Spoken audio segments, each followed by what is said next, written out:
जय हिंद दोस्तों। आपके अपने हिंद के हिंदू सर चैनल पर स्वागत है। आज ये हमारा पहला वीडियो है। आज हम SI और CI के कुछ मोस्ट क्वेश्चन करने का प्रयास करेंगे जो परीक्षा में अक्सर आते रहते हैं और थोड़ा सा लेवल ऊपर रहेगा। तो आपने पढ़ा होगा SI और CI, कहीं सीधा समय को बर्बाद न करते हुए सीधे सवालों पर आते हैं।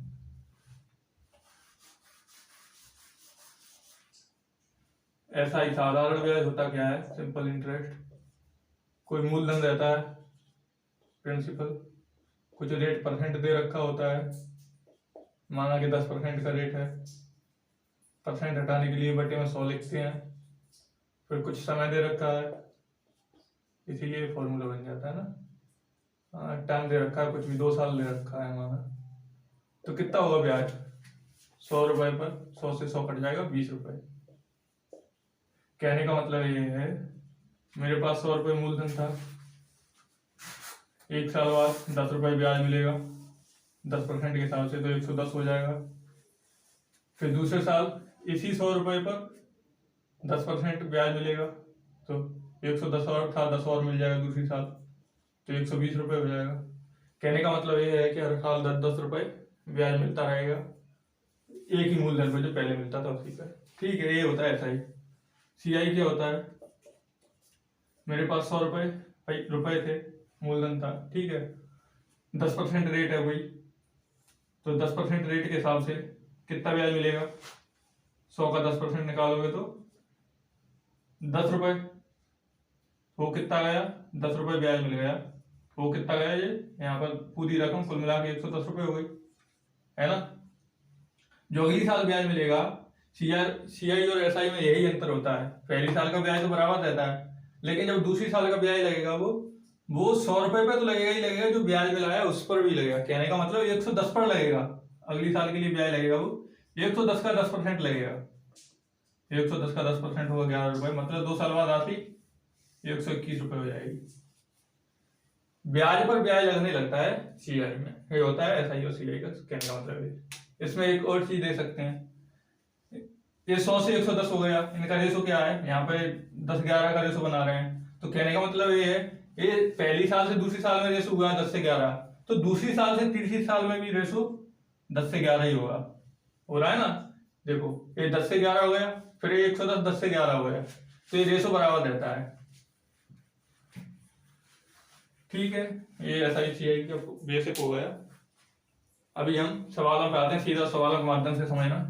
आपने कहीं भी पढ़ा है SI और CI, तो ये सवाल आपको आना बहुत जरूरी है, परीक्षा के हिसाब से बहुत इंपोर्टेंट सवाल है। थोड़ा सा समझने की कोशिश करना, जो भी कुछ दिक्कत हो वीडियो में बताना।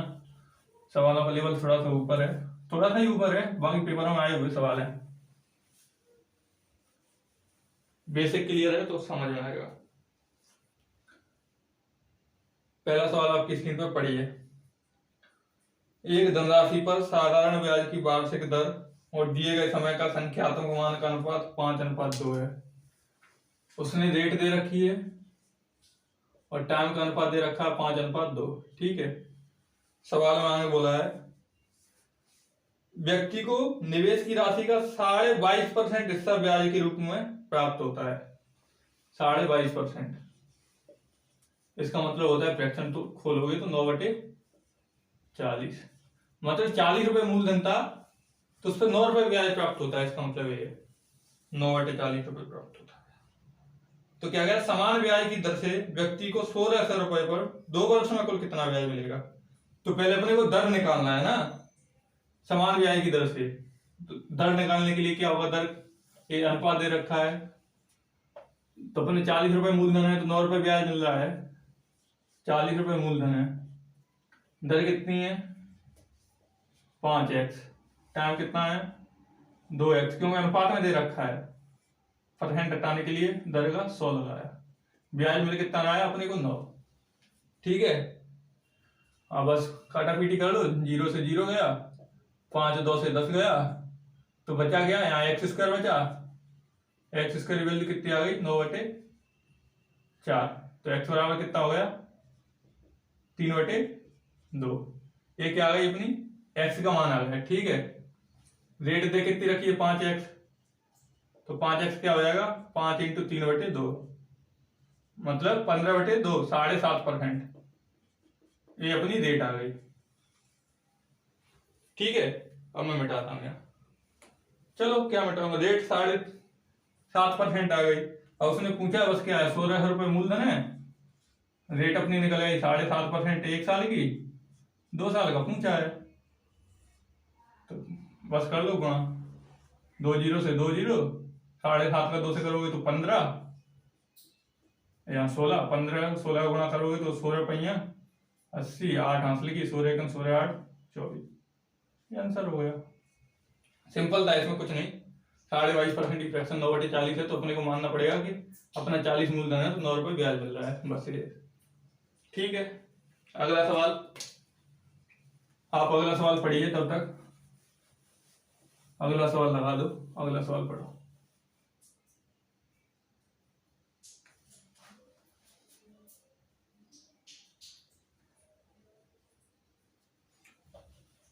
अगला सवाल पढ़ लिया आपने?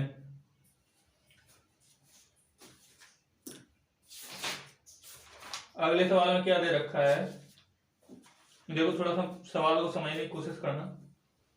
कोई धन 4 साल में 15,360 रुपए की राशि हो जाता है, मतलब कुछ मूलधन है वो 4 साल के बाद ब्याज लगता है उस पर, तो 15,360 रुपए हो जाता है। ठीक है, यदि ब्याज की दर 20% की वृद्धि कर दी जाए तो उतने ही साल में धन 16,032 रुपए हो जाता है। समझ रहे हो? टाइम दे रखा है उसने 4 साल, कोई धन उसने मान रखा है, कोई प्रिंसिपल है P, वो पहले कितना हो रहा है, 15,360 4 साल बाद, फिर कितना हो रहा है 16,032, 16,032। ठीक है, पहले 15,360 था, फिर 16,032 हो गया, कुछ प्रिंसिपल है, टाइम 4 साल दे रखा है, तो ब्याज की दर ज्ञात करना है। ये अंतर आ रहा है यहाँ पे, देखो प्रिंसिपल तो वही है, टाइम भी 4 साल सेम है, तो यहाँ पर एक प्रिंसिपल मिश्र धन में अंतर आ रहा है। 4 साल वाले 15,360 था, ये 16,032 हो गया। तो क्यों आ रहा है अंतर? अंतर इसलिए आ रहा है कि पहले रेट थी, उस रेट का 20% बढ़ा दिया। समझ रहे हो? रेट 20% बढ़ा दी। 20% का मतलब क्या होता है, 1/5, मतलब पहले रेट 5 थी तो अब रेट कितनी हो गई, 6। कहने का मतलब यही है। और मूलधन और समय बराबर दे रखा है, तो साधारण ब्याज अपना सीधा निर्भर करेगा दर पर। दर जिस अनुपात में बढ़ेगी उसी अनुपात में ब्याज बढ़ जाएगा। तो यहां पर अपने को कितना का एक्स्ट्रा ब्याज मिल रहा है, इसमें से घटाओगे तो कितना आएगा, 672 रुपए। दर बढ़ रही है 1/5 थी ना, दर हो रही है 5 से 6, ये रेट का अनुपात है, तो यही एसआई का अनुपात हो जाएगा, क्यों सीधा रेट पे डिपेंड कर रहा है। पहले ब्याज 5 मिलता था, इसमें मिल रहा है 5 अनुपात, तो इसमें 6 अनुपात मिल रहा है, मतलब इससे ज्यादा कितना ज्यादा मिल रहा है, 1 अनुपात, है ना। 1 यूनिट की वैल्यू कितनी दे रखी है, 672 रुपए। तो पहले अपने मिलता कितना था, 5 यूनिट, तो 5 यूनिट की कितनी हो जाएगी, 672 का गुणा करोगे तो 672 का गुणा करोगे इसमें 5 में तो कितना हो जाएगा, 5 दूनी 10, 5 सत्ते 35, 30 और 5 चौके 30, 33। मतलब पहले जो रकम थी 15,360, उसमें उसे 3360 रुपए ब्याज मिल रहा था। समझ में आया? पहले जो रकम थी 15,360, उसमें 3360 रुपए ब्याज मिल रहा था, तो उसका मूलधन कितना होगा, 15,360 में 3360 ब्याज मिल गया, जब इसमें से इसे घटाएंगे 360 चला जाएगा, 15 में 3 चला जाएगा, तो मतलब 12,000 रुपए। 12,000 रुपए उस पर मूलधन था, ब्याज मिल रहा है 3360। 4 साल में कितना मिल रहा है, 3360, 12,000 रुपए पर 4 साल में 3360 मिल रहा है, तो रेट निकालना है अपने को। तो बात अपना सूत्र क्या रहता है, मूलधन गुणा दर गुणा समय। दर पता नहीं, अपने को निकालना है, समय दे रखा है 4 साल, मिल कितना रहा है 3360, ब्याज 4 साल का, बस दर निकाल लोगे। 2 जीरो से 2 जीरो जाएंगी, 4 से 1 काटोगे, 4 अट्ठे 32, 4 चौक 16, 840, 1 जीरो से 1 और जीरो गई, 12 से 4 गया 7 बार, तो रेट कितनी आ गई, 7%। ये इसका आंसर हो गया। समझो, एक बार दोबारा समझो, कोई दिक्कत नहीं, समझ में नहीं आया। कोई धन था, वो 4 साल के बाद उस पर ब्याज लगा हुआ रेट परसेंट से, कुछ रेट परसेंट थी, तो उससे 15,360 हो गया। मतलब इसमें क्या है 15,360, ये 4 साल का इसमें ब्याज भी है साधारण ब्याज की दर से, और मूलधन भी है। फिर उसने समय तो उतना ही रहा 4 साल ही, पर क्या किया, रेट को 20% बढ़ा दिया। मतलब यहाँ 5 रेट मान लो, तो यहाँ रेट हो गई 6 रेट हो गई। तो ये अंतर आया, ये रेट की वजह से आया। 5 से 6 हो गया, तो ब्याज भी 5 से 6 अनुपात हुआ होगा।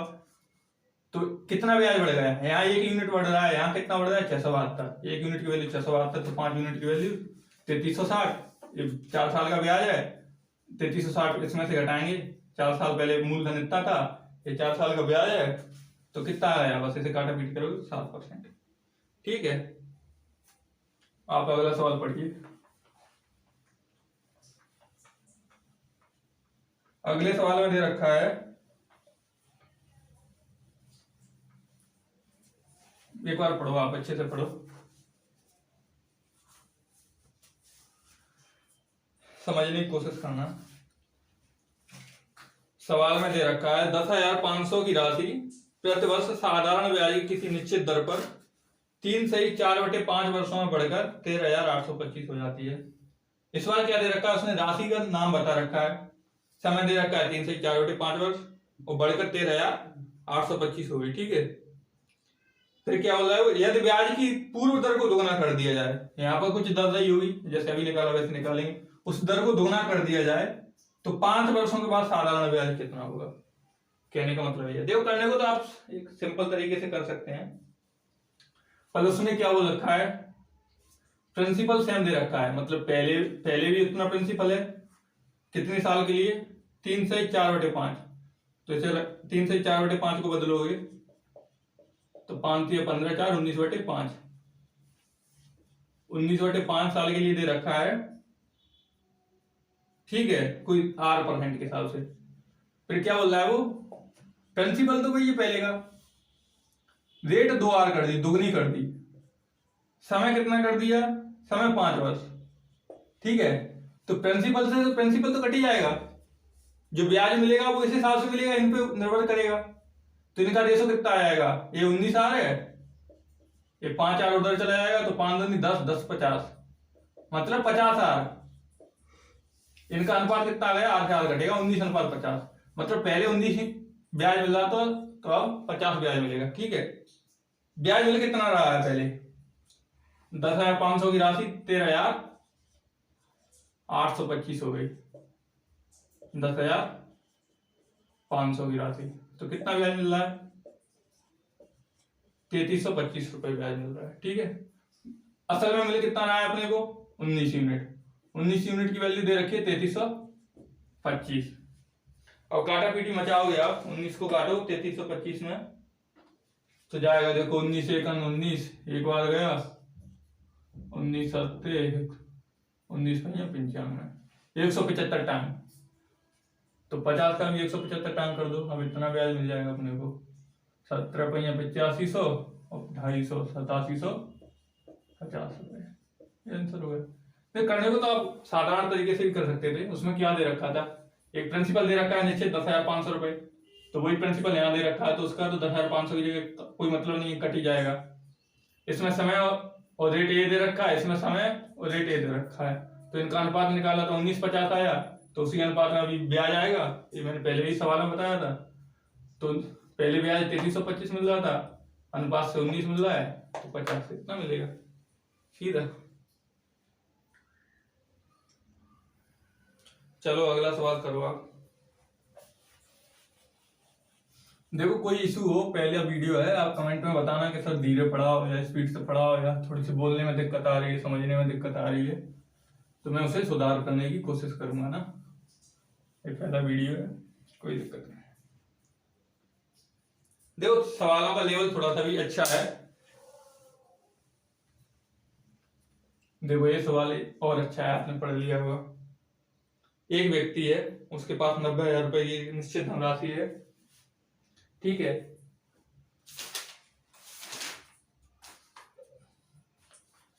90,000 रुपए की निश्चित धनराशि है, उसे उसने 3 योजना ए, बी और सी में क्रम से बांट रखा है। ठीक है, 16%, 19% और 31% रेट दे रखी है। उसके पास टोटल रुपए कितने हैं? 90,000 रुपए हैं। उसके पास 3 व्यक्ति हैं, ए, बी, सी। इसमें उसने रेट दे रखी है 16%, 19% और 31%। ठीक है, ये तीनों की रेट दे रखी है। इसके बाद बोला है प्रति वार्षिक दर की दर से निवेशित करता है। योजना सी में निवेशित धनराशि, ये लाइन मोस्ट है, इसको अंडरलाइन करना। योजना सी में जो धनराशि लगाई है वो बैंक ए में धनराशि लगी है उससे 50% अधिक है। कहने का मतलब क्या है? बैंक ए में धनराशि अगर 2 लगी है, 50% की फ्रैक्शन वैल्यू होती है 1/2, मतलब इसमें 2 लगी है तो 2 से 1 ज्यादा लगी है, सी में 3 लगी है। इसमें अगर 2 धनराशि लगी है तो इसमें 3 धनराशि लगी है, ये बोला है उसने। और 3 वर्ष के अंत में कुल धनराशि हो कितनी रही है? 1,50,300। ये 3 वर्ष के बाद हो जाएगी ना, 3 साल में। 3 साल में कितना ब्याज मिलेगा? 3 साल में अंतर निकालोगे तो 60,300, 3 साल का ब्याज आ गया। ठीक है, ये सवाल में इतना तो दे रखा है। अब ये करना है, उसने बी की धनराशि पूछी है, बी ने कितना रुपया लगाया है। देखो, ए ने की परसेंट दे रखा है, ए ने लगाया 16% के हिसाब से 2 हिस्सा, तो टोटल कितना लगा दिया? 32 हिस्सा। सी ने लगाया 31% के हिसाब से 3 हिस्सा, तो इसने कितना लगा दिया? 31 93 हिस्सा। अब इन दोनों पूरी राशि को मिला दें तो पूरी की रेट निकल आएगी, तो कितना आ रहा है? 125/5, काटोगे तो 25%। कहने का मतलब ये है, समझ में आया? ए ने 16% के हिसाब से 2 हिस्सा लगाया तो 32, 31 के हिसाब से 3 लगाया 93, इन दोनों में बांटा तो 25% आ गई। तो मैं यहां ये लिख सकता हूं, इसकी जगह यहां मैं अब इसकी जगह ये लिख सकता हूं,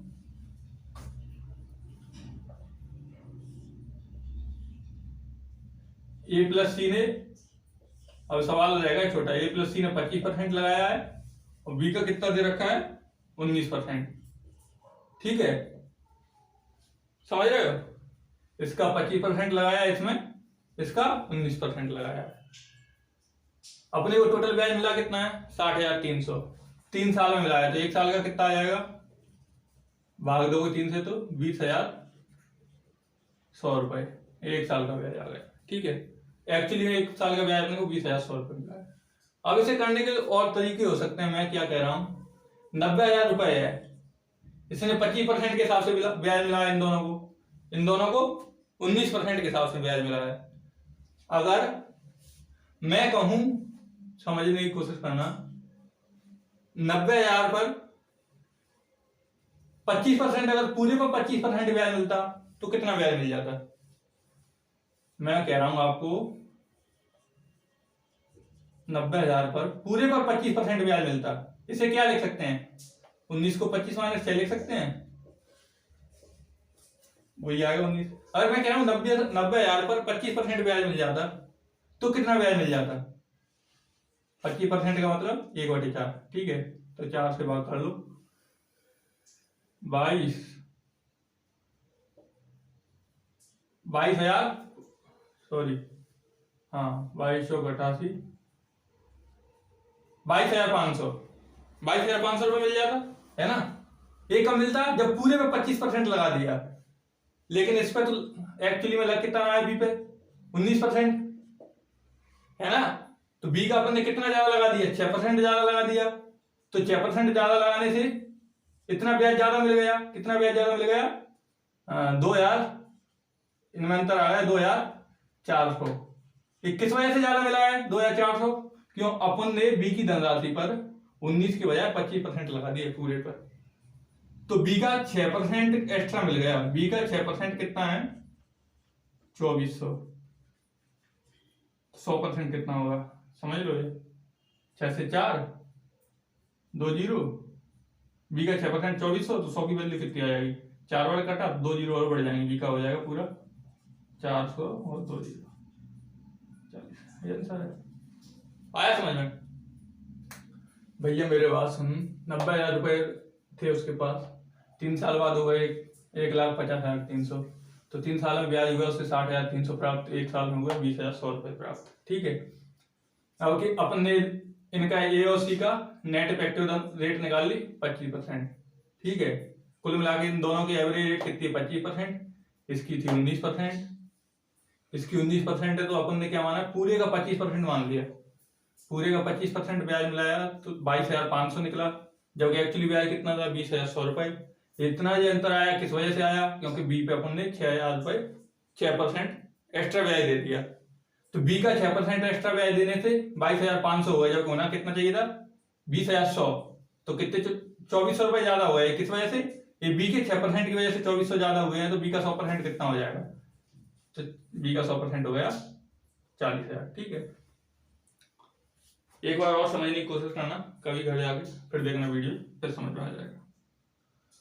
मिटाता हूँ मैं, तब तक अगला सवाल पढ़िए आप।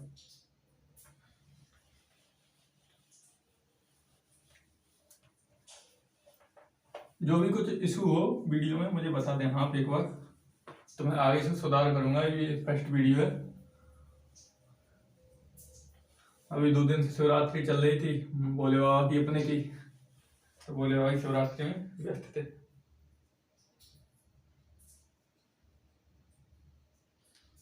देखो सवाल में दे रखा है, एक व्यक्ति प्रत्येक वर्ष के आरंभ में एक निश्चित धनराशि जमा करता है, हर साल कुछ धनराशि जमा करता है वो। फिर क्या दे रखा है, यदि साधारण ब्याज की दर 13% है तो 3 वर्ष के अंत में कुल धनराशि 24,948 रुपये हो जाती है, तो उसके द्वारा प्रति वर्ष जमा की जाने वाली धनराशि क्या है। समझो मेरी बात, उसने बोला है कुछ धनराशि वर्ष की शुरुआत में जमा करता है, जैसे जनवरी से दिसंबर तक का महीना है, ऐसे उसने 3 साल में बताया है, तो फिर अगली साल भी जनवरी से दिसंबर तक आ जाएगा, फिर अगली साल ऐसे ही जनवरी से दिसंबर तक। ठीक है, समझना। तो मैंने जनवरी में मैंने माना कि 100 रुपए जमा किए, ठीक है, फिर यहां भी शुरुआत में 100 रुपए जमा करिए, क्योंकि उसने निश्चित बराबर धनराशि जमा करता है, तो यहां भी 100 रुपए जमा किए। ब्याज की दर कितना है 13%, तो मुझे इस पर 1 साल में कितना ब्याज मिल जाएगा 13% के हिसाब से 13 रुपए 1 साल में। यहां तक आते आते 13 रुपए, यहां तक आते आते 26, यहां तक आते आते हुए इसे 3 साल में 13 के हिसाब से कितना मिल जाएगा, 1 साल का 13 रुपए, 3 साल मिलेगा इस पर, तो 39 रुपए ब्याज मिल गया। इस पर कितना मिलेगा, इस पर 100 के हिसाब से 13% के हिसाब से यहां तक 13, यहां तक 26, 2 साल में कितने मिलेगा 13 के हिसाब से 2 साल में 26 रुपए। ठीक है, और इस पर 1 साल का ब्याज मिलेगा केवल, क्योंकि शुरू में जमा कर दिए तो दिसंबर में तो उसका खत्म ही हो गया पूरा ब्याज, तो 13 रुपए। इन्हें जोड़ दो, उसने कितने रुपए दे दिए पूरे 300 तो ये दे दिए और 78 ये दे दिए, इन्हें जोड़ोगे तो 78, तो उसने कुल मिला के 378 रुपए दे दिए। उसकी वैल्यू कितनी दे रखी है, वो बोला है 24,948 हो गए पूरे, 24,948 रुपए। अब इसे काट लो, 9 से कट रहा है 9 चौक 36, 9 दूनी 18, इसे कट रहा है 9 दूनी 18, 9 7 63, 9 7 63, 9 दूनी 18, वही 21 से काट दो, 21 दूनी 42, 21 से 21 63, 21 दूनी 42, तो 1 यूनिट की वैल्यू आ गई 66। 1 यूनिट की वैल्यू कितनी आ गई 66 रुपए। तो उसने पूछा है वो धनराशि जमा कितना करता है, अपन ने माना कितना है 100 यूनिट, 1 यूनिट की वैल्यू 66 है, तो 100 यूनिट की वैल्यू कितनी आ जाएगी 100 गुना 66 बराबर 6600। समझ में आया, 100 रुपए वो धनराशि जमा करता है हर साल की शुरुआत में, जनवरी से दिसंबर तक 1 साल हो गई, फिर अगली साल में जनवरी में जमा करेगा, फिर दिसंबर तक करेगा, तो उसे इस पर 2 साल का ब्याज मिल गया यहाँ तक, और यहाँ तक जाते जाते इस पर 3 साल का ब्याज 13% के हिसाब से 39 रुपए मिलेंगे, इस पर 2 ही साल का मिलेगा 26 रुपए, इस पर 13 रुपए। तो कह रहा है पूरी जो धनराशि उसने दी है जमा करी है वो 24,948 हो गई, 378 हो रही है अपने हिसाब से, 24,948 उसके हिसाब से दे रखी है, तो एक की वैल्यू 66 आ गई, अपन धनराशि मानी 100 की वैल्यू 6600। ठीक है, अगले सवाल पे आते हैं अपन। कुछ भी दिक्कत हो तो बताना यार, पहला वीडियो है।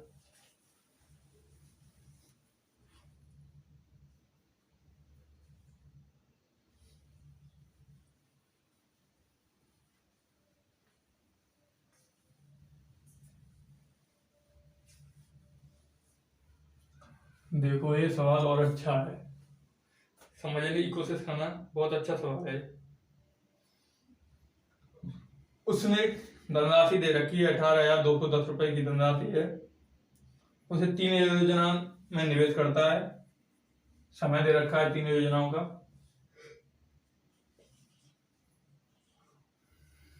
समय दे रखा है कितना, इसका 5,000 दे रखा है, इसका 8,000 दे रखा है, इसका 4,000 दे रखा है। ठीक है, समय दे रखा है ABC का।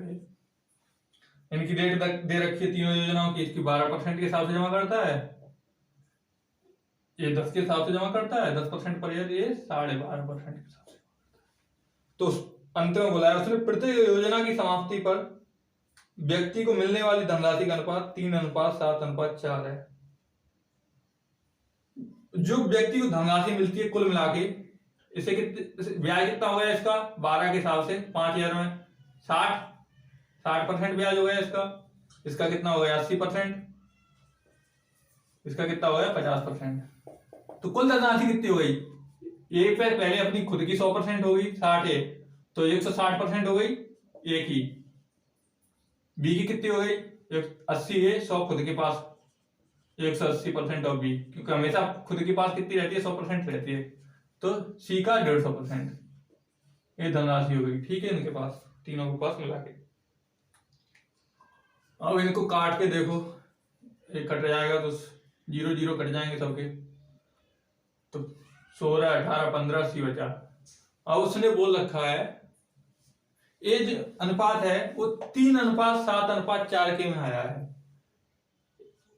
ये 16 ये 3 की वैल्यू है, 18 भी ये 7 की वैल्यू है, 15 सी ये 4 की वैल्यू है, ये अनुपात दे रखा है। तो अपन ए और बी और सी का अनुपात निकालेंगे, तो कैसे निकालेंगे, 16 3 की वैल्यू, तो ए की वैल्यू कितनी आ जाएगी 3/16, बी की 7/18, सी की 4/15। अब 16 18 15 का एलसीएम लोगे, एलसीएम कितना आ जाएगा, 18 15 कितना होता है 90, 90 में 2 जुड़ गए 8, और 90 गुणा 8, ये एलसीएम हो गया। तो 16 को जोड़ोगे तो 45 बार जाएगा, 45 का 3 से करोगे तो 135, यहाँ करोगे तो 18 पे 90, तो 8 5 40 7 280, 15 छक्के 90, 8 छक्के 48, 48 192, इतना धनराशि उसने उसका हो गई है। अंत में कितनी धनराशि हो गई उसकी, इतनी धनराशि हो गई उसके पास। ठीक है, अब सवाल में क्या दे रखा है, योजना सी में निवेशित धनराशि क्या थी, योजना सी में निवेशित धनराशि क्या थी, ये सी में कितना निवेश किया उसने 192।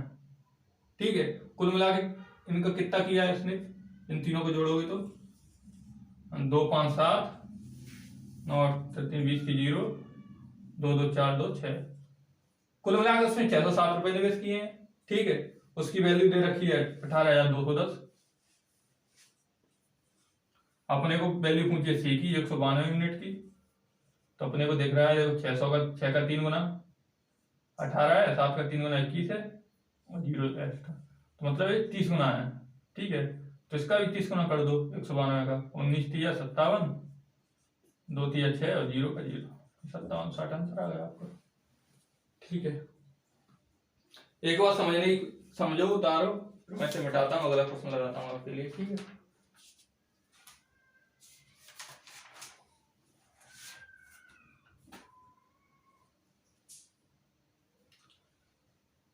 देखो उसने दे क्या रखा, एक बार और समझ लो आप।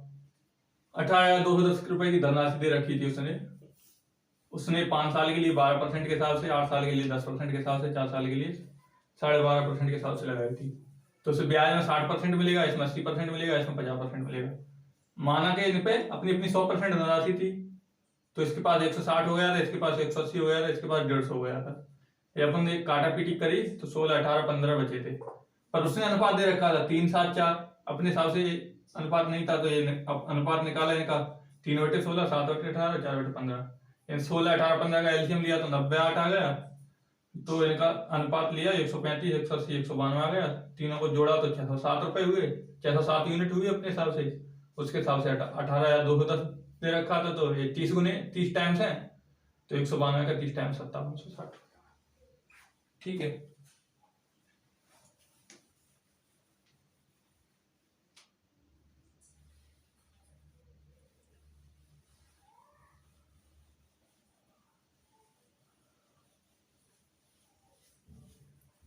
अब देखो एक चक्रवृद्धि ब्याज का सवाल है, समझने की कोशिश करना। तो ये सवाल है नेट रेट का, सक्सेसिव रेट का। सवाल पढ़िए तब तक आप।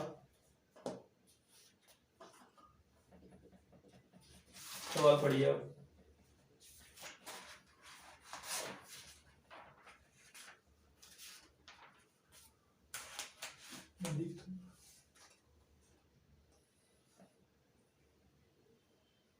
देखो सवाल पढ़ो।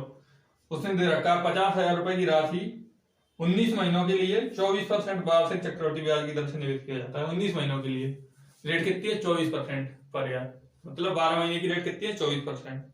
तो कह रहा है 7 माह में संयोजित होता है ब्याज, 7 महीने के बाद लगने लगता है दोबारा ब्याज। समझ रहे हो? 7-7 महीने की किस्त बनेगी, वो बन जाएगा किस्त। तो 19 महीने के अंत में प्रतिशत लाभ दशमलव के 3 स्थान तक बताइए। मतलब कितना ब्याज मिल गया उसे राशि पर 50,000 की। कहने का मतलब ये है, समझ रहे हो? तो देखो यार, ये सीधा परसेंटेज दे रखा है, तो अपने को मूल राशि की कोई जरूरत ही नहीं है, कुछ भी मान लो आप। उसने दे रखा है रेट कितनी दे रखी है? 24%। 24% पर ईयर। इसका क्या मतलब है? ये 24% 12 महीने की रेट है, तो एक महीने की रेट कितनी हो जाएगी? इससे काटोगे तो 2%।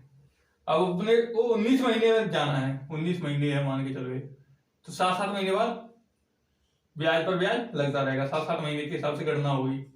तो ये 7 महीने में, ये 7 महीने में, फिर अगला लगेगा वो 5 महीने के लिए लगेगा, क्योंकि 19 महीने दिए हैं।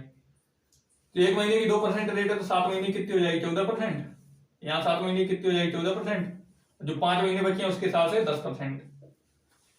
और 3 रेट दे रखे हैं, तो 3 रेट से कैसे निकालते हैं नेट सक्सेस? तो मैं तुम्हें बताता हूं, इसका एक फॉर्मूला रहता है, आता हो तो ठीक है, मैं बता ही देता हूँ। 2 साल का क्या रहता है? 2 साल का रहता है x+y। अगर 2 ही देते तो 2 का कैसे निकालते हैं? x+y plus xy/100। ये तो रहता है 2 साल का, नोट कर लेना। 3 साल का रहता है, देखो 3 साल का देखना है, x+y+z, x+y+z plus xy yz zx बटे 100 प्लस xyz बटे 10,000। इसका फॉर्मूला रहता है नेट सक्सेस निकालने का। कितना अपने को टोटल ब्याज मिला है 3 साल में? 3 साल का ये रहता है फॉर्मूला। 2 साल का होता तो पहले आप ऐसा कर लो कि नहीं, 2 का निकाल लो इस हिसाब से, फिर जो आया है उसमें एक और का जोड़ देना। तो ऐसे भी कर सकते हो। तो फिर क्या, बस इसी हिसाब से रख दो। x+y+z कितना होगा? 14, 14, 18, 10, 14, 14, 28, 10, 38% प्लस xy 14, 14 का गुणा करोगे कितना आता है? 196। 14 का इस 10 से करोगे तो 140, इस 14 का इस 10 से करोगे तो फिर 140, प्लस इसमें 100 बटे में इसका करोगे तो 14, 14, 196 गुणा 10 बटे 10,000। तो 4 जीरो पॉइंट में तो 1 जीरो से 1 जीरो कटी जाएगी, है ना? 3 जीरो है तो पॉइंट यहाँ लग जाएगा। ठीक है, 196, हाँ सही। अब इसे जोड़ दो यार, ये कितना होगा? 196, 140, 140, 280, 280 और 196, 476 हो रहा है। ये 38 है, ये 476 हुआ है, तो 100 से भाग दोगे तो 4.70, और ये कितना हो रहा है? 0.1960, हाँ 0.1960। इसका तो कोई मतलब ही नहीं, 3 पॉइंटों को पूछा इसलिए। 38, 4, 42, ये हो गया 42, 76 और 19 कितना होता है, 95, 60। ये आंसर हो गया। कोई मतलब नहीं, उसने कहने का मतलब ये था आपने को इतना समझना था। 12 महीने की रेट 24% दी है, तो 1 महीने की 2%, ठीक है। और तो 7 महीने की 14% हो जाएगी इस हिसाब से। 7 महीने की 14%, 5 महीने की 10%, ये तीनों का निकाल दोगे इस हिसाब से कितना ब्याज मिल गया कुल मिला के, 42.95, 60%। ये पूछा है सीधा। बस मिटाते हैं, अगला सवाल उठाओ।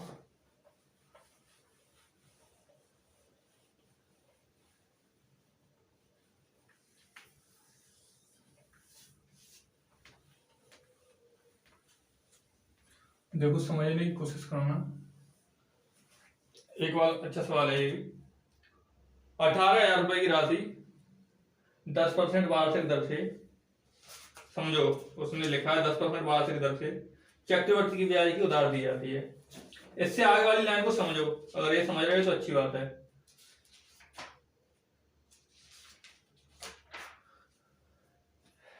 देखो सवाल में क्या दे रखा है, 18,000 रुपए की धनराशि है, 10% प्रतिवर्ष की ब्याज की दर से चक्रवृद्धि ब्याज को उधार दी जाती है। इसमें ये लिखा है तीसरे वर्ष और चौथे वर्ष की लगी चक्रवृद्धि ब्याज के बीच का अंतर। बहुत अच्छा सवाल है। इसका मतलब समझ रहे हो तुम? मेरा एक बात बताओ, मैं कह रहा हूं 2 वर्ष और दूसरे वर्ष में क्या अंतर है। 2 वर्ष और दूसरे वर्ष में क्या अंतर है। देखो जैसे कि मैंने 100 रुपए मेरे पास मूलधन था, ठीक है, 10% रेट मानी ना मैंने, 10% रेट मान ली, तो 10% के साथ 1 साल के बाद 10 रुपए मिलेंगे, तो 110 रुपए हो गए। ब्याज कितना मिल रहा है, 10%, 10 रुपए, ठीक है, 110। फिर अगली साल जो मिलेगा वो 10% इस पे मिलेगा। 110 का 10% निकालोगे तो कितना होगा, 11 रुपए। तो यहां हो जाएगा धन 121 रुपए, ठीक है। तो कहने का मतलब ये है, अब मुझे ये बताओ, आप 1 साल में ब्याज तो सेम ही रहता है, तो आप बताओ मुझे 2 साल में कुल मिला के ब्याज कितना मिला। आप कहोगे 100 रुपए थे, 121 हो गए तो 21 रुपए। मैं ये पूछ रहा हूँ केवल दूसरे साल में, मैं केवल नहीं लगा रहा हूँ, दूसरे साल में ब्याज कितना मिला। तो दूसरे साल में भैया 11 रुपए मिले हैं, 21 रुपए नहीं मिले। समझ रहे हो? 2 साल और दूसरे साल में अंतर होता है, उसने यही कह रखा है, बस और कुछ नहीं। तो एक और बात, 100 से मूलधन कितना हो रहा है, हर बार 10:11 में बढ़ेगा, 1.1 टाइम। इसका 1.1 टाइम ये हो जाएगा 121। तो जो ब्याज निकलता है पहले साल का और सिर्फ दूसरे साल का, इनका भी रेशो फिक्स रहता है। ये 10 से 11 हुआ है तो कितना गुना हुआ है, 1.1 टाइम्स। तो जो अगली साल निकलेगा वो भी 1.1 टाइम्स निकल जाएगा। 11 का 11 मतलब 12.1। केवल जो तीसरे साल का ब्याज मिलेगा 12.1 रुपए मिलेगा। उसके बाद भी अगर चौथी साल का निकालोगे तो 1.1 टाइम्स, इसका 1.1 टाइम्स केवल उस साल में मिल जाएगा। समझ रहे हो? ये होता है सवाल। तो केवल उसने क्या पूछा, 10% की दर दे रखी है, 100 से 10 मिला पहली साल में, दूसरे में 11, तीसरी में 12.1, चौथी में पूछा है तो इसका 12.1 का 11 से गुणा करोगे तो 11 1 11, 11 दूनी 22 1 23, 11 1 11 1 13। मुझे तो पता था 13.31 होता है, मैं तुम्हारे हिसाब से कह रहा हूँ। तो 12.1 का करोगे 13.31, ठीक है। एक अलग अलग साल के ब्याज हो गए। धन तो हुआ 100 से 110 एक साल में, दूसरी साल में 121, तो 2 साल में देखें तो 21 रुपए ब्याज मिल गए। लेकिन केवल मैं दूसरे साल का पूछ रहा हूं, पहले साल में 10 रुपए तो दूसरे साल में 11 रुपए मिला। तो इनका जो रेशो रहता है वो फिक्स रहता है। 10 से 11 हुआ है तो ये भी 10 से 11 होगा, मतलब 1.1 टाइम्स। 10 का 1.1 टाइम्स 11, 11 का 1.1 टाइम्स 12.1, 12.1 का 1.1 से गुणा करेंगे 13.31। ये हो गया किसका, केवल चौथे साल का ब्याज। ये केवल थर्ड साल का ब्याज है। तो इसका अंतर पूछा है उसने, अंतर निकाल दो। 13 में से 12 गया 1 पॉइंट, हाँ 12.10 मान सकते हो। इन दोनों का अंतर पूछा है तो कितना आ गया, 1.21 अंतर आ गया। इन दोनों का अंतर कितना आ गया, 1.21 आ गया। अपने धन कितना मान रखा था, 100 की वैल्यू कितनी है, उसने कितनी दे रखी है, 18,000। तो 1.21% निकालना है। तो किसका निकालना है? 18,000 रुपए का,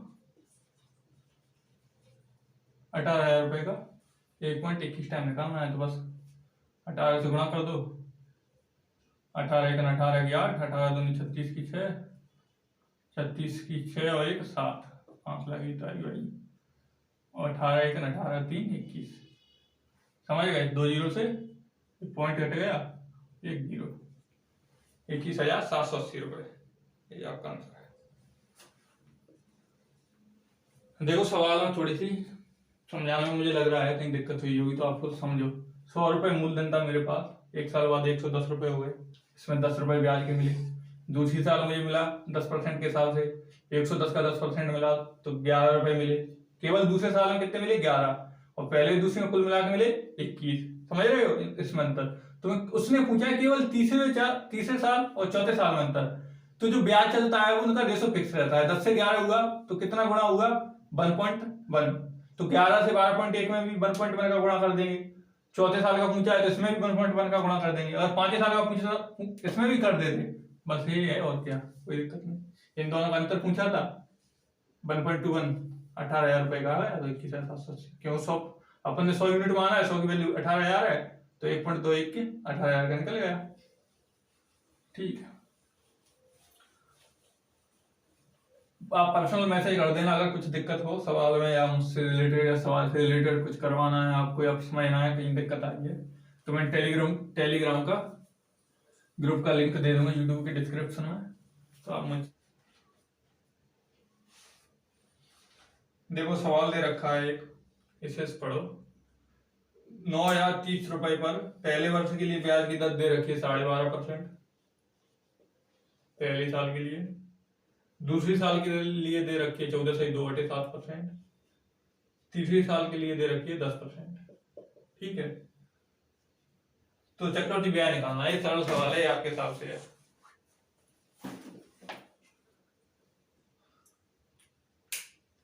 मूलधन कितना दे रखा है? 9,030 रुपए। 9,030 रुपए मूलधन दे रखा है। ये विजिबल तो है ना, दिख तो रहा है। 12.5% की रेट दे रखी है 3 साल की, तो 12.5% का मतलब 1/8 होता है। 14 से 2/7 का 1/7 होता है। 10% का 1/10 फ्रैक्शन। इनका क्या मतलब, क्या होता है? देखो, मतलब 8 का धन है तो 8 का 12.5% निकालोगे तो 1 आएगा। तो 8 का कोई धन, तो 8 से कितना हो जाएगा? 9 हो जाएगा। दूसरी साल क्या हो जाएगा? 7 से 8 हो जाएगा, वही धन अनुपात दे रखा है। ठीक है, तीसरी साल क्या होगा? 10 से 11 हो जाएगा। ठीक है, ये अनुपात में रहते हैं। तो यहाँ कहीं काटा पीटी हो रही हो तो ठीक है, नहीं तो कर लो। ये कितना हुआ टोटल? 8 गुणा 7 गुणा 10, इधर कितना हो गया? 11 गुणा 8 गुणा 9, तो 8 से 8 कट गया। तो यहाँ कितना था? प्रिंसिपल मानो, ये प्रिंसिपल है, ये अमाउंट, प्रिंसिपल से अमाउंट का रेशो है। 70 से 99 हो गया। मतलब कोई धन 70 रुपए था अपने पास, तो 99 रुपए हो गया। और उसने धन दे कितना रखा है? 9,030। 70 की वैल्यू कितनी दे रखी है? 9,030। अपने को ब्याज कितना हो गया? 70 से 99 हो गया धन, तो ब्याज कितने मिला? 29 यूनिट। समझ रहे हो? 70 की वैल्यू 9,030 है, तो काटोगे तो 0 से 0 कट जाएगा, 7 से काटोगे इसे तो 12 7 84, 6 7, 7 से 12 बार, और 129 टाइम्स ना, 129 बार कट गया। तो बस 29 यूनिट की वैल्यू निकालनी है, तो 29 का 129 से गुणा कर लो। आप 1 से कर लो, या फिर कर लेना, मैंने तो कैलकुलेटर से करके रखा है भाई। नहीं तो मुझे तो पता है मैं कैसे करता, पता है।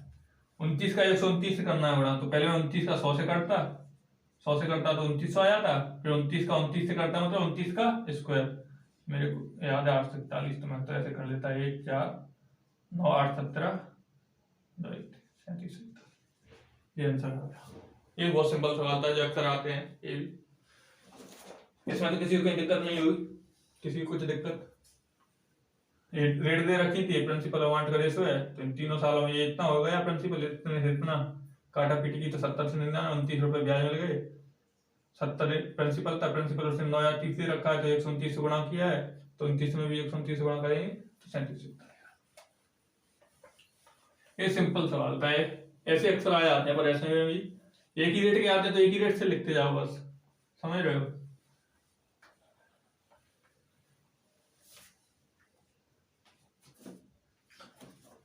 अगला सवाल देखिए। अगला सवाल बहुत अच्छा है, ये भी ऐसे ही अक्सर लोग कंफ्यूज हो जाते हैं। एक निश्चित धनराशि है, सवाल पढ़ने के लिए दिक्कत हो रही, थोड़ी सवाल पढ़ता हूं।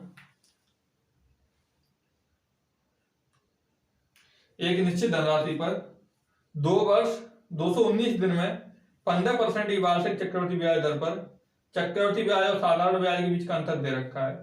समय दे रखा है उससे 2 वर्ष 219 दिन, एक निश्चित धनराशि दे रखी है, ब्याज की दर दे रखी है 15%, तो चक्रवृद्धि ब्याज और साधारण ब्याज का अंतर दे रखा है उसने। ठीक है, देखो एक सिस्टम रहता है, समझो। उसने रेट कितनी दे रखी है? 15%। ये समय, अपना समय है 1 साल, 2 साल, तीसरे साल तो पूरे नहीं दिए, उसने 219 दिन का ब्याज चाहिए उसे, तो रेट कितनी दे रखी है? 15%। एक ईयर के लिए तो 15% इनके लिए तो रेट, इसके लिए रेट निकालनी है अपने को 219 दिन। 365 दिन होते एक साल में, उसके लिए रेट दे रखी है एक साल की कितनी, उसने 15%। अपने को निकालना है 219 दिन की, तो x% मान लो, या तो कैंची गुणा होता है, ऐसे समझ गए होंगे आप। 73 से काटोगे तो 3 बार, 73 365, 5 से काटोगे तो 3 बार, x की वैल्यू 9%, तो यहाँ ब्याज कितना मिलेगा? 9%। अब देखो समझो, 15% की वैल्यू होती है 3/20, समय कितना है? 3 साल, इसीलिए जो नीचे अमाउंट रहता है फ्रैक्शन उसका 3 साल अमाउंट है, 3 साल 3 क्यूब कर लो, मतलब 20 का क्यूब कर लो, कहने का मतलब। तो प्रिंसिपल कितना मान लो? लेट p बराबर 20 का क्यूब, मतलब 8,000 रुपए। ठीक है, 8,000 रुपए पास मेरे पास मूलधन मान लिया मैंने। ठीक है, तो पहली साल का साधारण ब्याज कितना मिलेगा मुझे बता दो? 15% के हिसाब से मिलेगा इस पे, तो 15 × 120, 12,000 रुपए, वो 1,200 रुपए हो गए 15% के हिसाब से। दूसरी साल भी 15% के हिसाब से मिलेगा, कितना मिलेगा? 1,200 रुपए। तीसरी साल मिलेगा वो 9% के हिसाब से मिलेगा, 9% के हिसाब से कितना मिल गया? 8×9 = 72। मेरी बात समझने की कोशिश करना, ये तो हो गया साधारण ब्याज। ठीक है, चक्रवृद्धि ब्याज क्या रहता है? 3 साल में जो साल, इस पे तो मिला ही ब्याज, ये मिल ही गया, पर जो ब्याज पर ब्याज मिलता है वो और मिलेगा। 1,200 रुपए पर मिला अपने को पहली साल में ब्याज, साधारण ब्याज चक्रवृद्धि ब्याज पहली साल का बराबर देता है, तो इसमें यहां तक आने में इस पर भी ब्याज मिल जाएगा। वीडियो कट गई थी, कोई दिक्कत नहीं, समझो। ये रेट दे रखी है उसने, 8,000 रुपए का 15% के हिसाब से निकालोगे तो 15 × 120, मतलब 1,200 रुपए पहली साल में ब्याज मिला। तो पहली साल में तो साधारण ब्याज चक्रवृद्धि ब्याज बराबर देते हैं। अब दूसरी साल की बात आ गई, ये 1 साल का हो गया, जो दूसरी साल पे आएंगे तो इस पे तो ब्याज मिलेगा ही जो रेट से 15%, पर जो इस पे भी ब्याज मिलेगा दूसरी साल में, है ना, ब्याज पे ब्याज मिलेगा, चक्रवृद्धि ब्याज का ही तो होता है। तो इस पे ब्याज कितना मिलेगा? 15% के हिसाब से अपने को पता है 1,200 रुपए। तो दूसरी साल में इस पे भी तो ब्याज मिलेगा 15% के हिसाब से, तो 12×15 के हिसाब से 180। ठीक है, ये 2 साल का हो गया। अब तीसरी साल में आते हैं, तीसरी साल में आएंगे तो 8,000 रुपए 9% के हिसाब से कितना मिलेगा? 720। लेकिन तीसरी साल में इस पे भी तो ब्याज मिलेगा पूरे पे 9% के हिसाब से, इस पे तो मिल गया, इस पे भी तो मिलेगा। तो इस पे देखो कैसे निकालता हूं मैं, अलग अलग निकाल लेता हूं। इसका 9% निकाल लेता हूं, 9% कितना हो गया? 108। इसका भी 9% निकाल लेता हूं, 108। 180 का भी 9% निकाल लेता हूं, तो 18 होता है 162। ठीक है, 180 का 9% निकालोगे तो 16.2 हो जाएगा।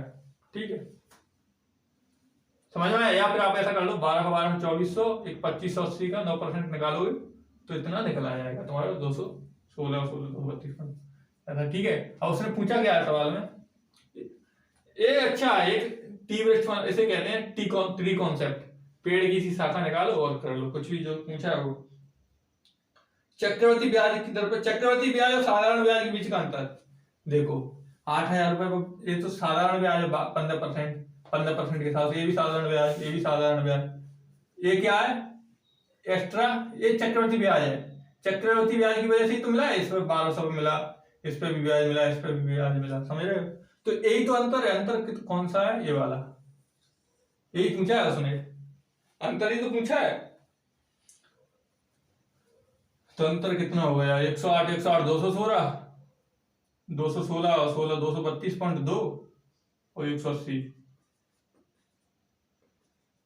और 180 कितना हो गया टोटल, 2, 2, 8, 3, 11, 2, 3, 412.2। ये टोटल अंतर मिल गया अपने को अपने हिसाब से, ठीक है। उससे इसकी वैल्यू देख कितनी रखी है, अंतर बताया रखा 2061। तो 1 यूनिट की वैल्यू निकाल लो तुम, सीधा दिख रहा है मुझे तो 5 गुना है। देखो 4 का 5 गुना 20, 12 का 5 गुना 60, 2 का 5 गुना 1, तो ये कितने टाइम है, 5 टाइम्स, 5 गुना। तो 1 यूनिट की वैल्यू कितनी आ गई, 5। अपने को चाहिए 8,000 की, 8,000 प्रिंसिपल मान रखा है अपन ने, 8,000 इंटू 5 बराबर 40,000। देखो समझना, एक बार और समझ लो।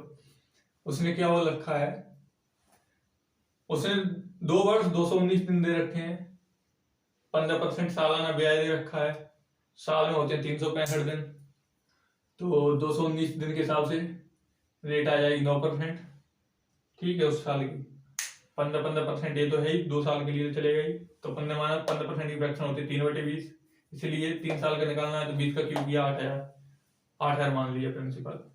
तो पहले 15% के हिसाब से 1200 मिला, दूसरे साल ही 15% के हिसाब से 1200 मिला, पर इस 1200 पे 15% के हिसाब से चक्रवृद्धि ब्याज 180 मिल गया, ठीक है।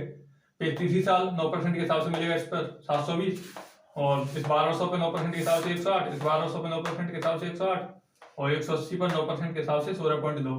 टोटल ब्याज मिला अपने को 412.2 रुपए। अंतर, इनका अंतर आ गया सीआई और एसआई का, ठीक है। एसआई कितना मिलता है, अगर एसआई पूछता तो मैं 12, 12, 2400, 700, 2920, ये अंतर है। तो अंतर कितना है, अंतर की वैल्यू दे रखी 2061, 1 यूनिट की वैल्यू 5, तो अपने 8,000 प्रिंसिपल माना, तो वैल्यू आ गई 40,000, ठीक है। देखो अब एक अच्छा कॉन्सेप्ट वाले सवाल, देखो सवाल तो आपको समझ में आ जाएंगे थोड़ा सा, लेकिन कॉन्सेप्ट समझ लो अगर मान लो तो। पहले मैं समझाता हूं तुम्हें एसआई की किस्त, फिर समझाऊंगा सीआई की किस्त, अंतर क्या है। देखो मान लो मेरे पास उसने 300 रुपए की कुछ चीज ली थी, या 300 रुपए उधार लिए थे, ठीक है। उसे 3 साल बाद पैसे देगा, ब्याज की दर 10%। तो साहूकार से 300 रुपए लिए, लाला जी से 10% के हिसाब से देगा, तो 3 साल में कितना दे देगा, 3 साल में दे देगा 10% के हिसाब से कितना, 300, 10 दिया 30, मतलब कितना रुपए दे रही है, 300 से 10% के हिसाब से। 1 साल में 30 देगा तो 3 साल में 90 रुपए, है ना, 390 रुपए उसे देने कितने हैं, 390। इसे कहते हैं ड्यू डेप्ट, ड्यू डेप्ट मतलब बकाया राशि। समझने की कोशिश करना, अच्छा कॉन्सेप्ट है भाई। 300 के हिसाब से 10% की रेट है, 300 रुपए उसने उधार लिए थे, या 300 रुपए की चीज थी, तो 3 साल में उसे 390 रुपए लेने। बैंक मान लो बैंक ने 300 दिए थे, 10% के हिसाब से उसे आप 390, पर बैंक साधारण ब्याज पर नहीं चलता, बैंक चलता है चक्रवृद्धि ब्याज पर। आप मान लो ऐसे ही किस्त का होता है, अगर मान लो उसने साधारण ब्याज पे दे दिया तो 390 रुपए, ठीक है। अब वो आप कहोगे भैया मैं एक साथ नहीं देना चाह रहा 390 रुपए, मुझे किस्त बनवानी है। अगर आपने भैया मेरा मैं तो नहीं पढ़ा, तो आप क्या करोगे, 390 को 3 साल में बांट दोगे, और 130 की किस्त बनवा दोगे। 130 इस साल दे दोगे, 130 दे दोगे, 3 साल तक आप 390 रुपए दे देंगे अपनी जेब से, ठीक है। लेकिन अगर मेरा बच्चा स्टूडेंट है, उसने मैथ पढ़ा है, वो तो कहेगा भैया लोग मैं किस्त बनवाऊंगा, तो मैंने पहले साल के अंत में दिया मैंने 100 रुपए, माना कि मैंने 100 रुपए किस्त में दिए, ठीक है। फिर दूसरी साल के अंत में फिर मैंने किस्त दी, समान किस्त बनवाई है, और जैसे ही मैं 30 साल के अंत में किस्त दूंगा 100 रुपए, वैसे ही मेरा हिसाब किताब चुकता हो जाएगा। देखो कैसे, रेट कितनी दे रखी है, 10%, है ना। हाँ, एक अलग सवाल है, यहाँ से अलग चल रहा है। 100 रुपए की किस्त बांध ली, माना मैंने एक किस्त 100 रुपए की पे करता हूँ, ये अलग से मान रहे हैं, ठीक है, उस पर अभी आएंगे। 100 रुपए की किस्त मान ली, रेट कितनी है, 10%। 100 के हिसाब से आपने 1 साल बाद 100 रुपए बैंक में जमा किए, तो सोचो जिस रेट से आपने 10% के हिसाब से ब्याज दे रहे हैं, तो 2 साल तक बैंक 100 रुपए अपने पास थोड़ी ना रखेगा, वो भी किसी और से 10% के हिसाब से ब्याज ले लेगा इन 100 रुपए पर।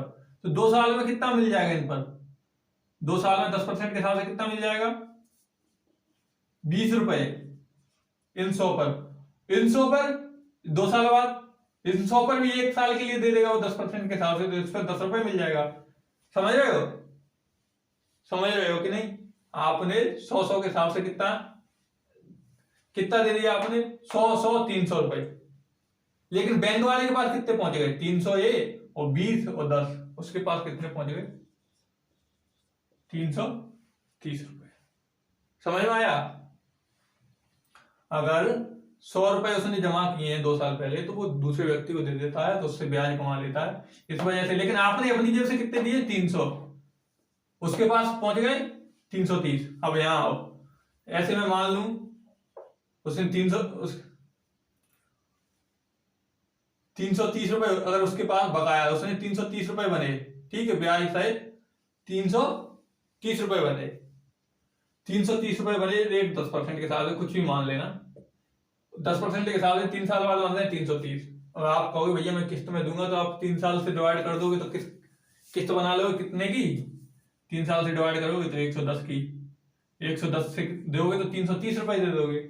लेकिन भैया आपने दिए कितने, अगर किस्त दे रहे हो तो 100 2 300 रुपए में 330 रुपए चुका दिए। समझ रहे हो, किस्त का मतलब ये होता है, ऐसे ही होता है। देखो भाई सीआई में चलता है, मैंने 10 से पहली साल 10% रेट है, इसका मतलब 1/10, तो मैंने पहली साल जो रेट दिया 10 से मैंने ब्याज दिया 11 का, मतलब 100 रुपए एक मैंने मान लिया, 100 रुपए किस्त की मान लिया, साल में 100 रुपए देता हूं किस्त में, ठीक है, रेट है 10% के हिसाब से। और तीसरी साल जैसे मैं किस्त देता हूं उसका चुकता हो जाता है। समझ ना, ठीक है, समझ ना। तो रेट कितनी है, 10%। अब बैंक को आपने जमा कर दिए भैया 10% के हिसाब से चल रहा है सीआई, 1 साल बाद आपने 100 रुपए दे दिए, तो भैया जो बैंक ने 100 रुपए लिए ना, वो किसी और व्यक्ति को दे देगा या कहीं भी इन्वेस्ट कर देगा, उस पर वो सीआई लेगा 10% के हिसाब से, उसे अपने पैसे तो पूरे करने हैं, तो 10% के हिसाब से इसे 2 साल का ब्याज मिल जाएगा। तो 10% के हिसाब से सीआई कितना हो जाता है 2 साल का, 21%, तो इसे मिल जाएंगे 21 रुपए, 21% ब्याज मिल जाएगा यहाँ पर। इस पर 1 साल का मिल जाएगा, क्योंकि ये दूसरी साल दे रहा है तो 1 साल के लिए उधार दे देगा, तो 10% के हिसाब से कितना मिल जाएगा, 10 रुपए। तो उसके पास कितने रुपए हो गए, आपने तो जमा किए 300 रुपए किस्त के रूप में, पर उसने ब्याज भी तो कमा लिया भैया, इस पे कमा लिया 2 साल के में 21 रुपए, इस पर 10 रुपए, तो 31 रुपए ब्याज कमा लिया उसने, तो पूरे अपने 331 कर लिए भैया। समझ रहे हो, उसने अपने पूरे 331 कर लिए। 10% के हिसाब से 3 साल का ब्याज कितना होता है, 33.1, उसने पूरा अपना 33.1 कर लिया। ठीक है, अब देखो सवाल पे आते हैं, सवाल अच्छे से समझ में आएगा, कॉन्सेप्ट समझ में आया हो या ना आया हो, सवाल बिल्कुल समझ में आएगा। चलो, तब क्या लगा, सीआई या एसआई, सीआई से शुरुआत कर देते हैं। किस्त का सवाल आएगा और यहीं से आएगा, कहीं नहीं जाएगा, तुम देखना, ठीक है।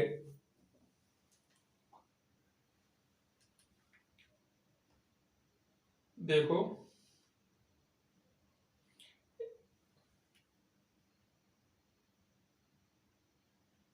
एक आदमी, सवाल दे रखा, पढ़ो। एक आदमी 16,224 रुपए का अग्रिम भुगतान करता है, मतलब कैश डाउन पेमेंट करता है, किसी चीज खरीदता है, तो एक स्कूटर खरीदता है, और अगले 2 वर्षों में समान धनराशि की 2 अन्य वार्षिक किस्तों को देने का वादा करता है। यदि चक्रवृद्धि ब्याज की दर 4% है तो स्कूटर का नगद भुगतान कितना है? देखो भैया, वो कह रहा है 16,224 रुपए तो उसने अभी दे दिए, और 16,224 रुपए की 2 किस्त बनवा ली उसने। ठीक है, 16,224 की किस्त बनवा ली, रेट दे रखी है उसने 4%। 4% को बोलो तो 1/25। ठीक है, तो कहने का मतलब क्या है, पहली साल में रेट 25 से अमाउंट 26 हुआ हुआ है कि नहीं? 25 था, 26 किस्त भर दी तो बराबर हो जाना चाहिए था, लेकिन नहीं हुआ। तो दूसरी साल 25 का स्क्वायर 625, 26 का स्क्वायर 676, 625 का 676, सॉरी ये अनुपात रहा। 25 की धनराशि 26 हुई होगी तो 26 में किस्त चुक जानी चाहिए थी, नहीं, लेकिन 625 की 676 हो गई। तो अपने को क्या करना है, समय 2 साल था ना, इसलिए 25 का 26 यहाँ स्क्वायर कर दे 625, याद रख लेना, रट लेना, यही आएगा। तो किस्त बराबर करना है अपने को, किस्त बराबर करना है। यहाँ कितनी है 676, यहाँ कितनी किस्त दे रहे हैं 26 की, तो इसे किस्त को बराबर करने के लिए 26 से गुणा करना पड़ेगा। जब इधर कर रहे हो तो इधर भी करना पड़ेगा। ठीक है, यहाँ तो ये हो जाएगा 676, और इसका 26 से 25 का गुणा करोगे तो 25 छक्के 150, 15 हासिल की 25 2 50, 50 और 15 650। यहाँ टोटल अमाउंट कितना हो गया 650, 625, 1275।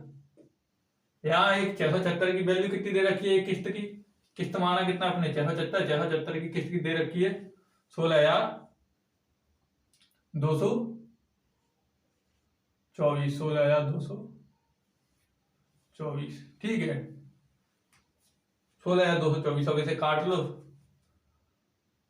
13 से काट लो भैया, 13 पहिया 65 और 13 दूनी 26, 52। ठीक है, इधर काटो, 13 का 13, 13 दूनी 26, 13 चौक 52, 13 अट्ठे 104, और 13 से फिर काट लो एक बार और, 13 13 सत्तर 13 अट्ठे 104, 13 नाम 117, 7 बची, 13 छक्के 78, 4 से काटोगे तो 1 यूनिट की वैल्यू कितनी आ गई 24। ठीक है, अब उसके बाद धन कितना था 1275 यूनिट, इसमें 24 का गुणा कर दो, 24 का गुणा कर दो, बस 24 का गुणा कर लो। ठीक है, देखो 25 से 26 हुई धनराशि, 1/4 का 1/25 होता है 4% का, मतलब ये तो आता होगा ना, ये कैसे निकलते हैं फ्रैक्शन, परसेंट हटाएंगे तो 100 लगा देते हैं नीचे, तो इसे काटेंगे तो 1/25 आ जाता है। ठीक है, 25 से 26, दूसरी साल 25 का स्क्वायर करेंगे तो 625 से 676 किस्त होनी चाहिए थी, 25 की 26 किस्त होनी चाहिए थी, 625 की 676 होनी चाहिए थी। किस्त बराबर करनी है तो इसे ये तो 676 है तो इसे भी 676 करना पड़ेगा, तो 26 से गुणा कर दिया तो इधर भी गुणा करना पड़ेगा। तो राशि कितनी होगी 1275, किस्त कितनी है 676 की, एक की वैल्यू 24 है तो 1275 की वैल्यू कितनी हो रही है, गुणा कर लो भैया, 24 24 पहिया 120, 12 हासिल की, और 24 सत्ते कितने होते हैं 168, 168 और 12 168 2 70, 180, 18 हासिल की, 24 दूनी 48, 18 हो गया 68, नहीं 66, और 24 सेकंड 24 6 30,600 रुपए। उसने 30,600 रुपए का भुगतान किया है। कितना किस्त दे दी 16,224, 224 की 2 किस्त दी है, तो उसने टोटल कितना दे दिया 16,224, 224 की किस्त दे दी, तो टोटल दे दिया, अगर जोड़ोगे तो 2 किस्तें हैं, एक की 16,224 और 2 की 32,448। मतलब उसने रेट कितनी बची थी 30,600, उसके हिसाब से 4% के हिसाब से उसने 33,448 रुपए चुकाए हैं बैंक के, 16,224, 224 की किस्त के हिसाब से, समझ रहे हो, 30,600 थे, और उसने 16,224 रुपए का डाउन पेमेंट किया था, मतलब 16,000 जब खरीद रहा था तब दे दिया था उसने। तो टोटल कितनी राशि हुई, स्कूटर अगर पूरा कैश में करना तो कितना करता 40,824। ठीक है, ये सवाल। अगला सवाल देखो, ये भी अच्छा सवाल है।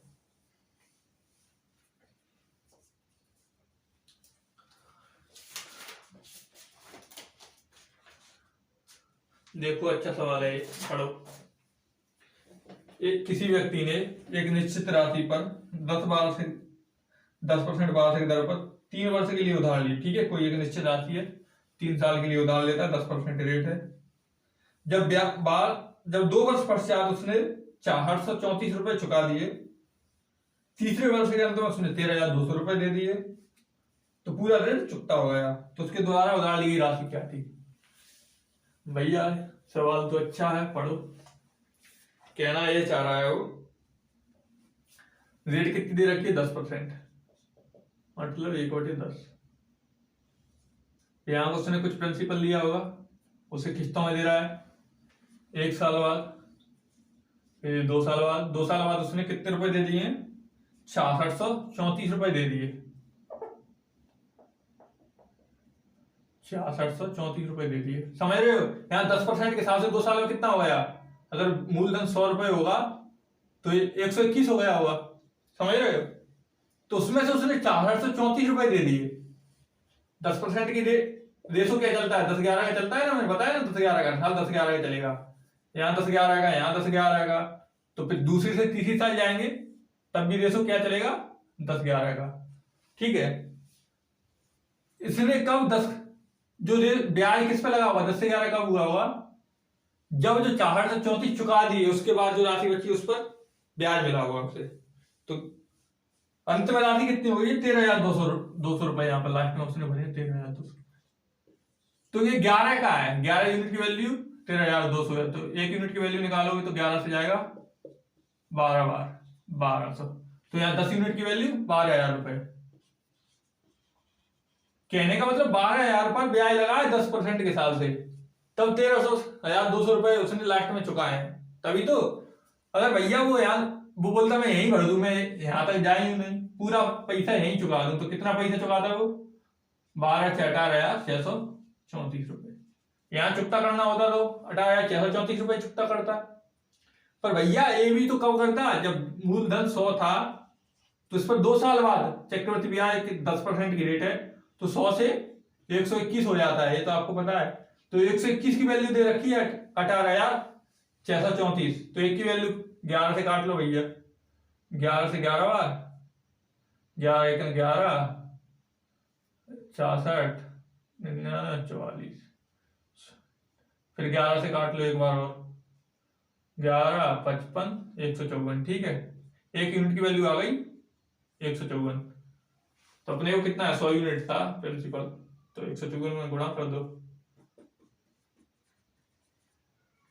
समझने की कोशिश करना। उसके पास प्रिंसिपल था कुछ माना, ठीक है। 2 साल बाद उसने प्रिंसिपल में से जो 10% के हिसाब से कुछ ब्याज हुआ होगा, 100 से 121 हो गया माना 10% के हिसाब से, तो 6634 जो रुपए हुए होंगे टोटल मिला के, उसमें से उसने 6634 रुपए दे दिए।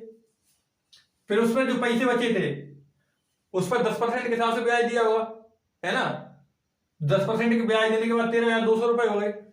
तो ये कितने की वैल्यू थी? ये उसके 110% की वैल्यू थी। तो रेशो लेंगे तो 10-11 का, यहाँ 10 होंगे तो यहाँ 11 रुपए हो गए।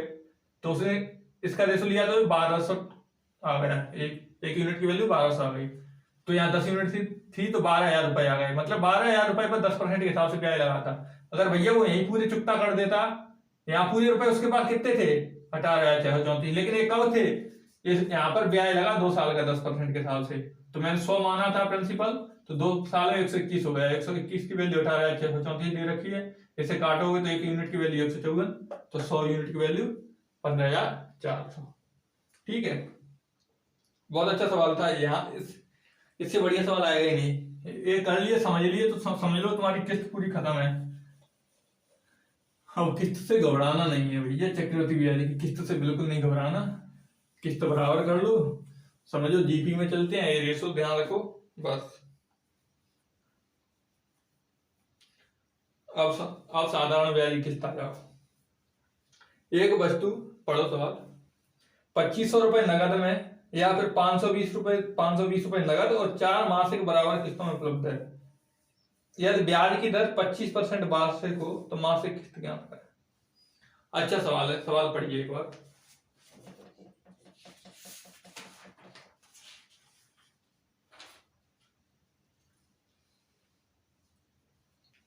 देखो भैया बोल रहा है वैसे वस्तु की कीमत है कितनी, 2500 रुपए, लेकिन वो भी 520 रुपए नगद दे रहा है ना। तो कितनी रकम बच रहा है ये, 1980 रुपए उसके और दे देता तो स्कूटर नगद ही खरीद लेता। भैया गरीब आदमी था, अपने पास उसके पास नहीं थे 1980, तो उसने किस्त बनवाई। भैया किस्त बांध लो, 4 महीने में मैं चुका दूंगा, 4 महीने में बराबर बराबर किस्त बांध लो। देखो 2500 रुपए थे, 520 उसने नगद दे दी तो 1980 रुपए बचे। रेट दे रखी है उसने 25%, 12 महीने कितनी दे रखी है 25%, तो 1 महीने की कितनी आ जाएगी 25/12% हटाएंगे तो 100, मतलब 1/48। ठीक है, ये आ गई 1 महीने की रेट। तो 1 महीने की रेट 1/48 आ गई। अब देखो 1980 पर ब्याज चाहिए 4 महीने का। उसने बोल दिया भैया 1980 में मैं तो ये किस्त तो बांध लूंगा पर मैं ब्याज लूंगा 25% पर ईयर के हिसाब से 4 महीने तक। समय कितना देगा 4 महीने, ब्याज की रेट कितनी है 1/48। तो कितना ब्याज मिलेगा, 4 से 48 को काटोगे तो 12, 12 से 1980 को काटोगे तो 165 रुपए। ठीक है, अब मैं इसे मिटा देता हूँ, समझना 165 रुपए ब्याज के रूप में प्राप्त होंगे। ठीक है, उसे मैं काट देता हूँ। 1980 रुपए की किस्त थी और 165 रुपए उसे ब्याज के रूप में मिलेंगे। ठीक है, अब क्या बोल रहा है वो, रेट कितनी आ गई थी अपनी 1/48 1 महीने की। तो 4 मासिक बराबर किस्त बांटना है तो किस्त की वैल्यू चाहिए अपने को। तो अपने किस्त मान ली, माना कि 48 रुपए की किस्त है, 1/48 है ना।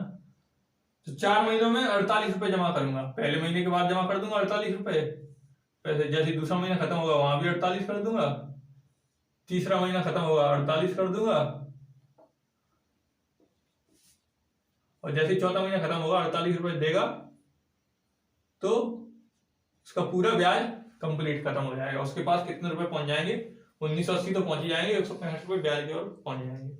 तो समझ रहे हो भैया, 48 रुपए पर ये रेट है तो 1 रुपए ब्याज मिल रहा है, तो इस 48 पर कितना ब्याज मिल जाएगा एक साल में, बैंक ब्याज लेगा ना किसी और से, तो 48 पर 1 रुपए ब्याज मिल जाएगा इस हिसाब से। इस 48 पर कितने मिल जाएंगे 2 साल में, 2 रुपए। इस 48 पर कितने मिल जाएगा भैया, 3 रुपए। देखो भैया, हाँ उससे टोटल ब्याज कितना मिल गया, टोटल रुपए कितने मिल गए, 48 के हिसाब से 192 रुपए तो ये मिल गए, 3 2 5 1 6, तो टोटल मिल गए उसे 198। देने कितने थे 2145 रुपए, है ना।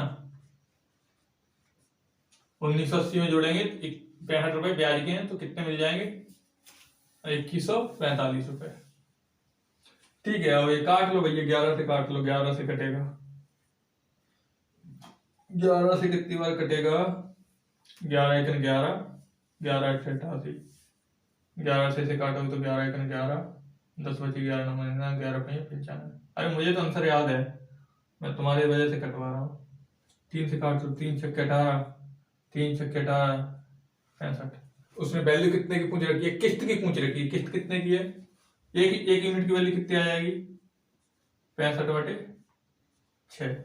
किस्त कितने की है 48, तो 48 की वैल्यू कितनी आ जाएगी 48 इंटू 65/6, 6 से गुणा करोगे तो 8 का 65 अट्ठे 8 संग 8 45, 8 संग 48,052, 520 रुपए की किस्त बांधी उसने। 520 की 3 किस्त दी, देख रहे हो तुम, 520 की उसने पैसा कितना दिया, एक किस्त में 520, ये आंसर हो गया, मैं वैसे ही बता रहा हूँ। 520 के हिसाब से 3 किस्त दी तो कितना हो गया, कितने पैसे दिए होंगे उसने, 3 दूनी 6 तो 15, 15 और 60, ब्याज कितना देना था उसे 2145। ये होता है किस्त का फायदा।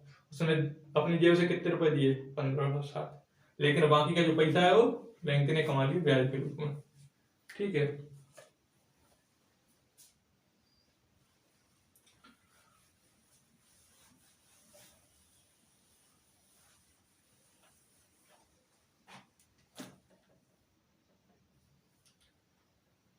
अगला सवाल पढ़िए।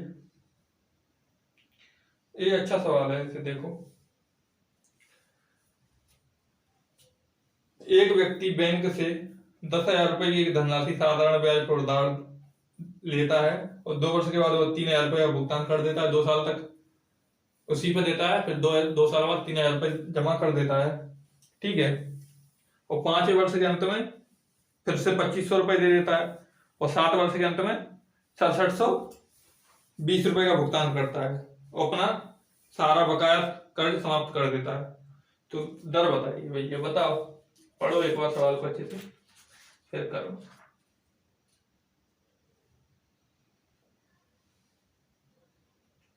देखो भैया, मैं तुम्हें पहले एक तब तक सवाल पढ़ो, तब तक मैं एक चीज बता देता हूँ, तुम्हें समझाता हूँ। मैं कह रहा हूं 100 रुपए पर मूलधन है, तो दर मान लो तुम 13%, 13%, तो 2 साल का ब्याज है, तो इसे ऐसे लिख सकते हैं 100 × 13 × 2, ऐसे ही तो लिखते हैं। ये दर मान लो आर, ये टाइम मान लो, ठीक है, बटे 100। तो इसे मैं और कैसे लिख सकता हूं, इसे मैं ऐसे भी नहीं कह सकता 100 × 26, दर का इसका गुणा कर दिया, 100 का 26%, आंसर तो बराबर ही आएगा। मैं 200 का 13% निकाल दूं, 100 का 2 से गुणा कर दूं, लिख तो यही रहा हूं, कैसे भी गुणा कर दूं मैं, समझ रहे हो। या मैं यही कहूं 100 रुपए धनराशि है मेरे पास, 10% की दर है आपकी बात, ठीक है। अब मैं इसे कह रहा हूं 2 साल में कितना हो जाएगा, 10% के हिसाब से 120, 20 रुपए ब्याज के मिल जाएंगे, 120 हो जाएगी धनराशि। या मैं इसे ऐसा कहूं, इसका गुणा कर दूं मूलधन का उस समय का, तो 200 रुपए का 10% निकालूं, तब भी कितना आएगा ब्याज, 20 रुपए। यहाँ भी ब्याज कितना था, 20 रुपए, तो राशि कितनी हो गई, 100 से 120। समझ रहे हो, ब्याज तो हमेशा 20 आया, तो मैं कैसे भी बोल सकता हूँ। और सवाल में दे रखा है उसने, सवाल में बोल रखा है 10,000 रुपए की धनराशि है, ठीक है, साधारण ब्याज पर उधार देता है, 10,000 रुपए की धनराशि है, ठीक है, साधारण ब्याज पर उधार देता है, 2 साल बाद वो क्या करता है, 3,000 रुपए चुकता कर देता है, बाकी की जो कुछ बचा उसे 5 साल तक, मतलब 5 यहां से 5 साल तक, तो 3 वर्ष, यहाँ 2 साल तक देगा, यहाँ 3 साल तक, जो बची राशि उस पर ब्याज दिया, फिर 2,500 रुपए फिर चुका दिए, 2,500 रुपए चुका दिए इसने। अब 2,500 रुपए चुकाने के बाद जो राशि बची, तो कुल मिला के 7वें वर्ष के अंत में 2, 3, 5, तो 2 साल तक यहाँ पर दिया, जो राशि बची 2,500 में से, ठीक है। जो राशि बची उस पर ब्याज देता है, तो लास्ट में कितना रुपए देता है वो, 6,720, यहाँ जाके 6,720 रुपए देता है, तो पूरा भुगतान हो जाता है उसका, समझ रहे हो। तो अब ये देखो, आपने उसने पूरी पैसे कितने दे दिए उसे, 6, 2, 8, 3, 11,000, 500, 720, 1,220, मतलब 12,220, 12,220 रुपए दे दिए उसने पूरे। रकम कितने की थी, 10,000 की, दे कितने दिए, 12,220 रुपए उसने भर दिए, ठीक है। ब्याज के रूप में कितने भर दिए, 2,220 रुपए, ये ब्याज ही तो होगा। अब समझो, यहाँ कितने थे मूलधन उसने, 10,000 रुपए, ठीक है। 10,000 का 2 साल तक मान लो, 8% के हिसाब से ब्याज चला, तो मैं बोल दूं 10,000 का नहीं, 20,000 का मान लो। आप इसका गुणा कर दोगे, तो मैंने बोला ना 20,000 का 1% का, बात बराबर आएगी, 20,000 का 1% तक का चला, ठीक है, 20,000 का 1%, 8% या जो भी है 8% के हिसाब से 1 साल का, प्लस, और 10,000 में से 3,000 चले गए, तो बचे कितने रकम, 7,000 रुपए बचे, तो 7,000 में चलेगा 3 साल का, या मैं बोलूं 21,000 रुपए पर 1 साल का, बराबर है, कोई दिक्कत नहीं, 21,000 रुपए पर, ठीक है। अब बची कितनी थी, 7,000, 7,000 में से 2,500 चले गए, तो रकम कितनी बची मेरे पास, 4,500, 4,500 रुपए पर 2 साल का, या मैं बोलूं 9,000 रुपए पर 1 साल का, बात बराबर है, 8%, रेट हमेशा बराबर है, ठीक है। तो जो ब्याज मिला है वो मुझे कितना ब्याज मिला है, 2,220 रुपए, ठीक है। 2220 रुपये मिला है ना ब्याज। हाँ 2220। अब टोटल कितना हो गया, मैं आर कॉमन ले रहा हूँ, R% एक साल का, तो 20 और 21 41 9 50,000। 50,000 का एक साल का R% की दर से ब्याज है कितना भैया, 2220 रुपये। समझ में आया? तो आर की वैल्यू मेरे भैया कितनी आ जाएगी, 0 से 0 कटेगा, कितनी आ जाएगी, 2 से काट लो भैया 100, हाँ परसेंट हटाएंगे तो यहाँ 100 लग जाएगा, 100 से 2 जीरो चली जाएंगी, एक जीरो इसका कट गया, तो यहाँ बचा 2 से काटोगे तो यहाँ बचा 25, यहाँ काटोगे तो 111, तो आर निकालोगे तो 111/25 ऑप्शन में दे रखा है तो काट लो, 25 चौक 100, 4 से 11/25। समझना, उतारो फिर मैं एक बार और समझाता हूँ आपको। देखो 10,000 रुपये की धनराशि थी, ठीक है, 10,000 रुपये की धनराशि थी, उसने 2 साल तक आप ब्याज लो, रेट का कुछ पता ना है, ठीक है, रेट का कुछ पता नहीं, तो 3,000 रुपये उसने 2 साल बाद वापस कर दे, जमा कर दे, तो आपके पास पैसा कितने बचे होंगे, 7,000 रुपये। वो कह रहे 7,000 रुपये पे 3 साल तक ब्याज दो वही रेट से, फिर बाद में 2,500 रुपये जमा कर दे, तो आपके पास पैसे कितने बचे होंगे, 4,500, ठीक है, फिर 45 से 2 साल तक ब्याज दो मैंने, है ना, तो बाकी पास फिर 6720 जमा कर दे, तो वहां टोटल जमा कितने कर दे, 3,000 6720 12,220 ये टोटल जमा करते हैं। तो ये इतने जमा क्यों करेंगे, 10,000 रुपया पर ब्याज है जी कच्चू रेट के हिसाब से, तो ब्याज बने कितने को 2220। अब देखो 10,000 को 2 साल को या मैं बोलूं 20,000 को 1 साल को, बात तो बराबर है, रेट सेम है, तो बस 20,000 को 1 साल को, ऐसे में 7,000 को 3 साल को या 21,000 को 1 साल को बोलूं तो बात बराबर है। यहाँ करा तो 50,000 का R% के हिसाब से 1 साल का ब्याज, आर के लिए परसेंट हटाएंगे तो 100 से 2 जीरो कटेगी, 1 जीरो इससे कट गई, काटा पीटी करी तो आर की वैल्यू आ गई 4 से 11/25 आंसर। ये अपना सवाल हो गया। ऐसा ही होशिया कि मैंने बहुत अच्छे अच्छे क्वेश्चन करा दिए आपको। आप जो भी कुछ इशू हो आप मुझे बताना, वीडियो में कमेंट करना यूट्यूब पर, और जो कुछ दिक्कत हो आपको लग रही हो कि मुझे क्वालिटी सुधारनी है, क्वेश्चन का लेवल सुधारना है, या जो भी कुछ सुधारना हो मैं इम्प्रूव करूंगा, आप मुझे कमेंट करना। आप मुझसे सीधा जुड़ सकते हो, टेलीग्राम चैनल का लिंक मैं डिस्क्रिप्शन में डलवा दूंगा यूट्यूब पे, तो आप पर्सनली मुझसे बात कर लेना, कुछ भी कोई दिक्कत हो किसी भी सवाल में, पर अपनी राय सब जरूर देना कमेंट करके, सभी बताना मुझे वीडियो कैसा लगा, मुझे क्या दिक्कत आ रही है, अभी पहली वीडियो है तो आप बताओगे तो मुझे अच्छा लगेगा और मैं आगे से इम्प्रूव करूंगा। कुछ भी दिक्कत आ रही हो, लिखने में समझ में नहीं आ रहा हो, मेरी भाषा समझ में नहीं आ रही हो, या जो भी कुछ दिक्कत हो आप मुझे जरूर बताना ना, ठीक है। धन्यवाद, थैंक यू, जय हिंद, जय भारत।